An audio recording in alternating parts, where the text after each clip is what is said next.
Okay, so hello everybody. With me, I have Chris K, who is a talented graphic designer from Melbourne, Australia. He's 22 Hey, years old and he attends Swinburne University and is majoring in communication design. He's yep. currently at 14.3K followers on Instagram and has 7.3K subscribers on YouTube.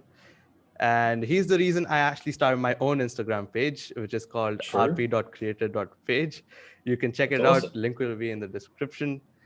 For And sure. his artwork has actually inspired my own. I've actually learned a lot from his own YouTube channel. He has some really crisp tutorials, really to the point tutorials where he talks about how he does his own process and how he makes his own creations. And Yeah. I've been a big fan of his page. I do reckon that you guys check it all out. Links will be in the description. His YouTube and his Instagram, my Instagram, and on the screen. Right. Okay. So welcome, CK. Did I miss out anything in that brief No, introduction? I don't think so. I think you nailed it. It's a pleasure to be on your podcast. Thank you for having me on. Yeah. Thank you for joining us. And I'll just go on to the first question. But before that, I need you all to like this video because that's how everybody will come to know. The YouTube algorithm will say, okay, here's a video for you. It'll recommend it to more people. So I need you to go ahead and like this video. And I agree. my first Like, question to comment, you. and subscribe, baby. Yeah. Yeah. Now, Chris, my first question to you is how and when did you get started with graphic design? Okay, so I started doing graphic design in year 10, where I was just taking it as a subject at school. It was called Visual Communication Design, and we used to call it like VCD. And it was pretty much the only, other than art, it was the only subject that was kind of artistic and creative. And because I was quite dumb at everything else, and when I say that, I mean that. Like I was not smart. I couldn't do maths. I couldn't do science or English, any of that stuff. So I kind of gravitated towards that creative side. And that's when I started to learn and teach myself the software, not only in class, but I was going to the library at lunch because I just became so encapsulated with Adobe Illustrator.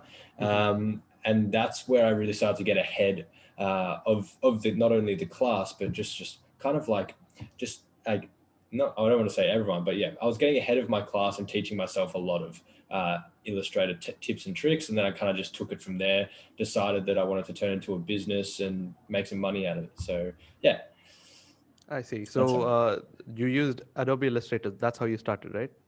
yeah, Adobe Illustrator is what I predominantly use. And I have been using since I started. So I just fell in love with it. I love that vector look. You know what I mean? Yeah, yeah. And here's the question that a lot of beginners ask: do you have to be good at drawing in order to be good at graphic design? What's Okay. your take on this? Yeah. Yeah, a lot of people think you do, but you don't. You definitely don't.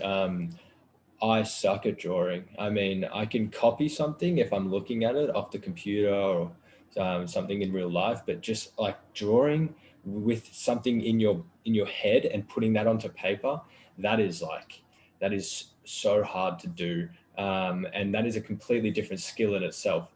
Being an Mhm. artist and being a graphic designer are two different things. It helps if you can do both, but you can definitely uh, be a graphic designer in the industry and not know how to draw.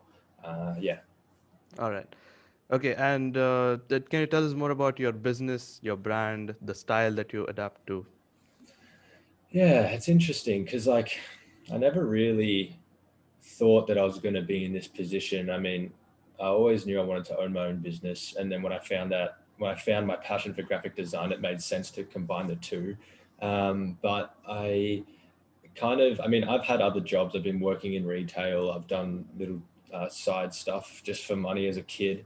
Uh, but it only was about 2 years ago that I decided to quit everything and then go full time with graphic design because I ended up building up a little bit of a client base and I was getting recurring work to justify uh, that full time behavior. And so, yeah, I pretty much just work. I don't work full time. I just balance my Mhm. jobs in between like uni work and social media content, and that sustains me. I mean, I wouldn't be able to go live outside a home or buy a house tomorrow but it's definitely working at the moment with the position that I'm in. I see. So you work with a lot of clients, right? Yeah, I would Yeah. say so. So how do you manage what your client exactly requires? Because it sometimes gets difficult that you try, like, it's hard to understand what a client may require at times, right? Yeah, yeah, So yeah, of course, how do you yeah. manage that? How do you manage that? There's a little bit of skill involved when dealing with clients. So obviously, you need to figure out exactly what they're envisioning. Sometimes they don't even know what they're envisioning. And so talking to them, providing ideas, suggestions can really help kind of direct their own thought process. Once you can do that, then it makes it a lot easier to work alongside them. I don't like to push too much of my own creativity and ideas onto my clients. I just like to help them figure out what they want and then make that into reality. Because at the end of the day, that makes my life a lot easier. And if that's what they want, then a happy client will always come back, and I'm happy if they're happy. So a lot of designers say this industry is shit because you have a shit relationship with your with your client, because they don't want to do what you want to do, and you just end up kind of like butting heads. I don't think I don't try go down that route. I try to make it a very healthy relationship with my clients. So yeah. I see. And how do you actually build a good resume, a portfolio for a design career?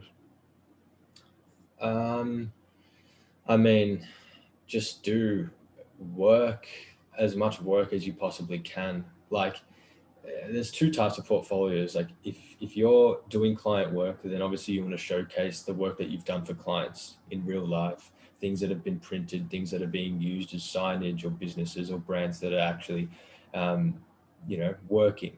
But if you're a student and you haven't worked with a client, then you want to be able to showcase your portfolio to maybe universities or potential clients that now that you're trying to start to freelance. So being able to just do work, whether you're going onto websites like Fiverr. Like, I used to advertise myself on Gumtree, which is just like an Australian eBay, like just Hmm. random places. I was doing free work for people just to kind of not to specifically build up my portfolio, just to be able to do work, and then you can showcase that within your portfolio. Right, right. Um, yeah. Yeah, okay. And here's something I faced personally. So once I make my designs, I kind of get attached to them, and Mhm. I don't understand if it's a good design or a bad design. So how would you differentiate between a good design and a bad design? There's no such thing, bro. Honestly, like that's the reason why I started doing this, is because there's no right and wrong. No one can tell you that that's incorrect and you're doing it the Hmm. wrong way. Art's subjective, and that's the beauty about it. But I mean, there are some specific key fundamentals when it comes to graphic design. I'm not sure if you've learnt about like the design principles and design elements, like always keeping things in mind, like shape, texture, line, balance, form, hierarchy, just shit like that. And always keeping that in the back of your head and implementing those elements and principles into your design can really help you create a great design. I wouldn't say a good design, a great design. You know what I mean? Hmm. So yeah, what do you think? Yeah, I actually agree with you. It makes a lot of sense what you're saying. Like, there's no right or wrong. It's art is subjective. Yeah, Yeah, it it makes is. sense. Makes sense. Yeah, it's a beautiful thing about it. Yeah. And can you tell me how you would describe a perfect client? Yeah. Sorry. Um, a perfect client, someone that's got deep pockets. If you get what I mean, Yeah, yeah, if you yeah, get that. yeah. And no. A perfect client, someone that knows exactly what they want. Mm-hmm. Sorry, I should probably turn my phone on silent. So someone that knows exactly what they want is, like, first of all, ideal. in terms of the logo, the logo style, whether they want a symbol, whether they want just typography, what typography they want, what color, you know what I mean? If they can communicate really well, that helps because, you know, you're going back and forward on email, they give you calls when they have ideas, that kind of stuff. It just helps make the process a lot smoother. Um, and if they're not too fixated on their own idea, obviously that helps because then as a designer, I do have a little bit of wiggle room to kind of direct the way in which we go about the design Mm-hmm. process. Mm-hmm. So, I mean, with those three things, I'd be pretty happy if they were a client of mine. So, yeah. Mm-hmm. All right. What inspires your creativity? Hmm. Uh, that is a hard question because I mean it's a lot of things. Like sometimes I like to just right now at this specific time, uh, I'm inspired by trying out different things. So like I've been going through different phases in terms of my creativity to kind of just explore different styles and areas of vector art. So if you have a look at my feed, I've been doing some abstract design work. I've been doing, Mm-hmm. I mean, I used to do like a lot of portraits, Yeah. um, and now I'm kind of starting to implement actually vectorizing the background, making that a little bit blurry to evoke depth of field within my vector Mm-hmm. arts. I mean, I just posted a video then vectorizing the clothing of an image, Yeah. creating this kind of like unity between photograph and vector art, which can often be quite hard to do. So I'm trying to play around with heaps of stuff, and that inspires me to be creative. Obviously, this is my job as well. So, like, eventually, I'd love to be able to just fully rely on social media content creation and making artwork. So Mm-hmm. that also inspires me and pushes me to be creative as well. I just love it, bro. Honestly, like I'm so glad I found my passion, and I encourage everyone that's listening now to like go out, find your passion because it doesn't feel like work when you really love what you're doing. Mm-hmm. So yeah, yeah. All that sounds pretty cool, man. Uh, okay. So Cheers. how did you grow your Instagram to 14K followers right now?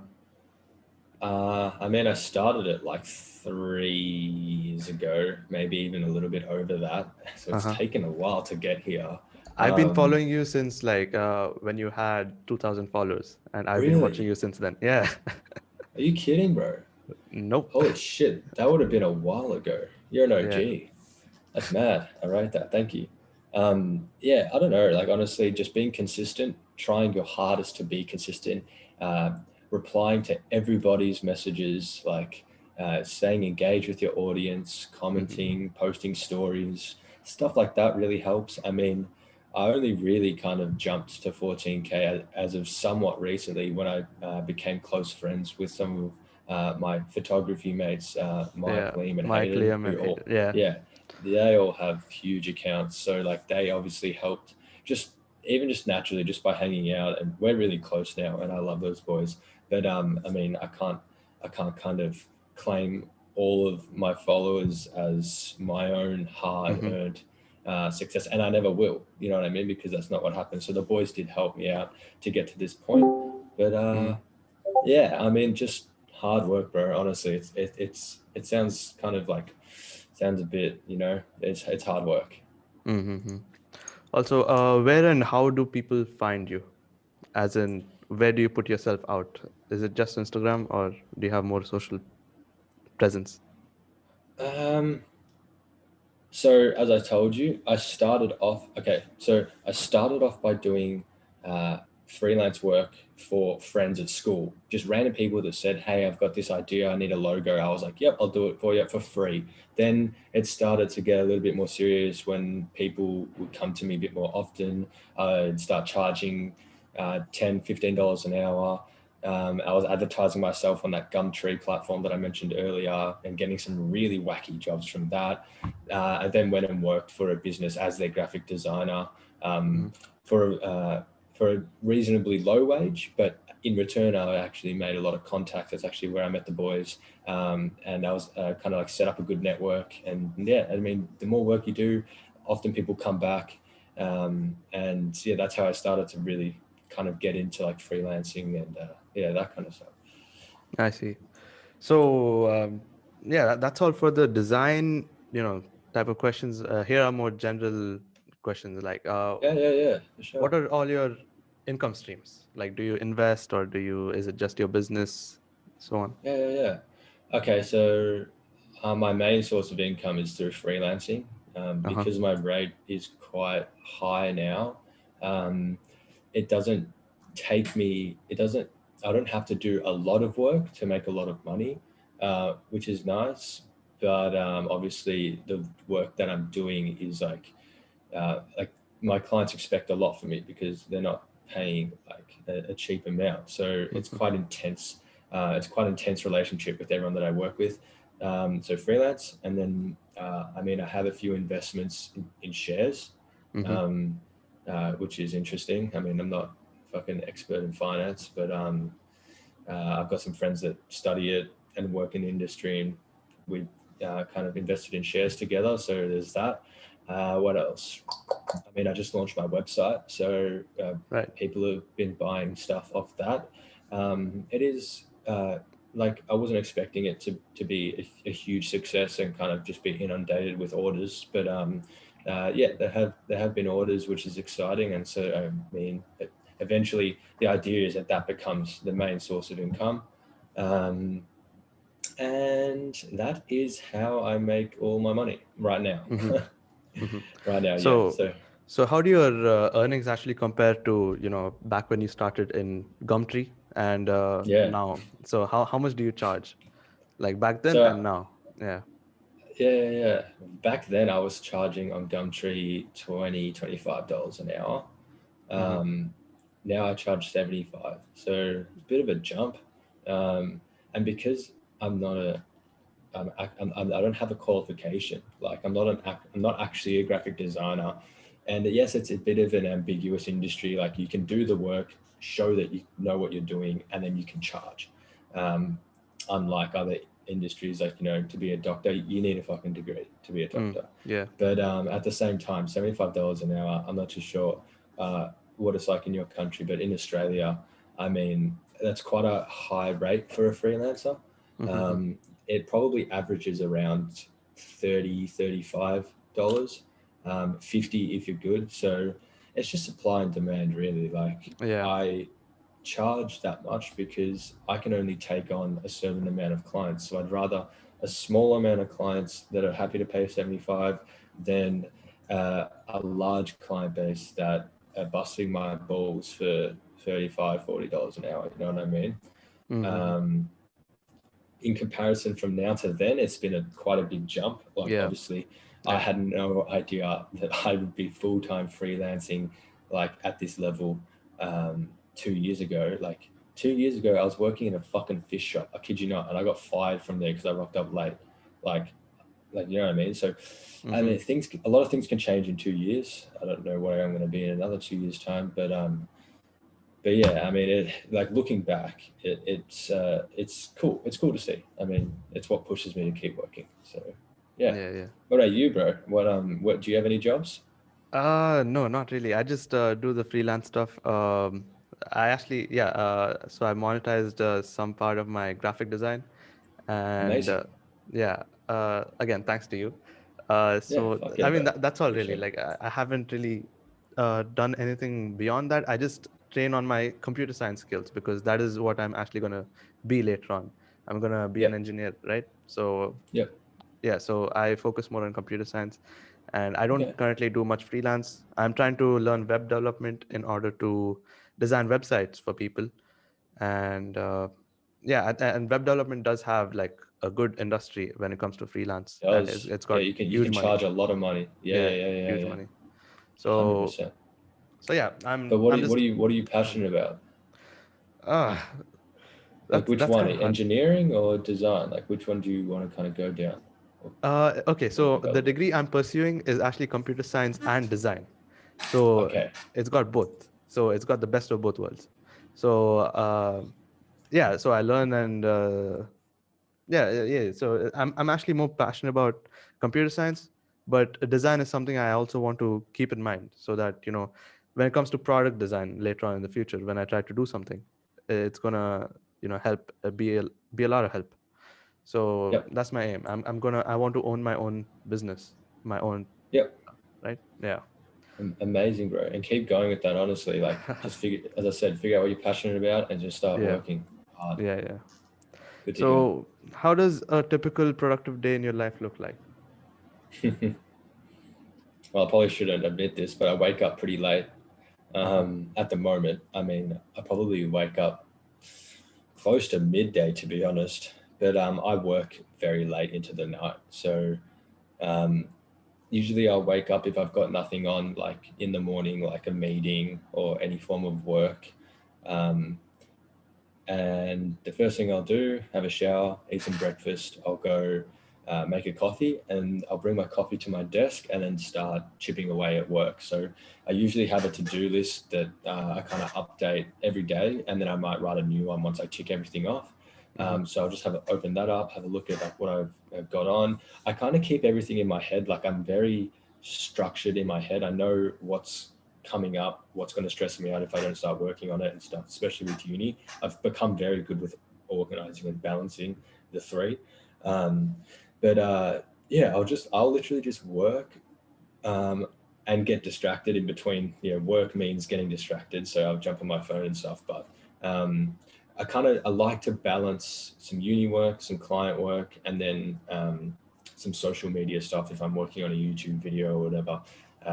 Pretty much well into the night, like 9, 10 o'clock. Around 10 o'clock, I start to get a bit tired, and that's when I might start playing some computer games just to kind of wind down. Mm-hmm. But yeah, I mean, I've also play soccer. So Tuesdays and Thursdays I'm training, and Saturdays I'm playing. And I have a very, very big social life. I see my friends a lot, and we go out quite often. So I mean, just a normal fucking kid, to be honest. That's cool. And how do you manage your time? um, I don't really have any form of structure, to be honest. Like I I know what, yeah, as I said, I know what's going to be due.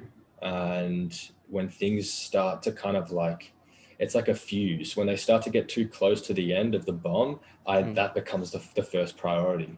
Um, and so, like, maybe I haven't worked on a client job for about 3 or 4 days. That'll be the first thing that I do, so that I can kind of get some concepts or sketches or whatever I'm working on to that client, and that kind of resets the fuse. You know what I mean? And gives me Mm-hmm. space to then work on other jobs. But it gets a bit interesting with university and stuff. Like, when assignments start to become due that week, I don't really work on my assignments until the last week. Mm-hmm. That's like all hands on deck university.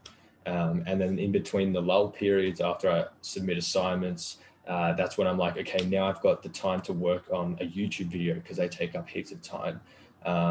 Yeah, so shit's kind of everywhere, bro, honestly. There is no structure. Mm-hmm. But I get it done. All right. That'll be it. That's the end of my questions. I just want to say to everybody that I wanted to point this out. Chris actually engages with his audience very well. He's always responded to all my messages, and I feel that's a key takeaway when you're starting a business. You need to respond to all your followers and people who'd like to understand what you're doing, so that Yeah, you of can course. actually build a strong customer base later on, right? So 100%. yeah. I mean, So every single follower is a person, bro. Everyone actually has feelings, family, emotions, and like, I try my best to get back to everyone. However, if I was at the boys level, they get like hundreds of messages a day. So I mean, it's kind of fair enough as to why they don't get back to as many people that I can. But yeah, yeah, I agree. I'm actually a big fan of Mike, and he's never responded to a single message of mine. Yeah. I'll let him know. I'll tell him. Okay. Yeah, that'd be great. All right. Thank you, Chris, for joining us, All and good, bro. I'll No, stop thank you recording. very much. Yeah.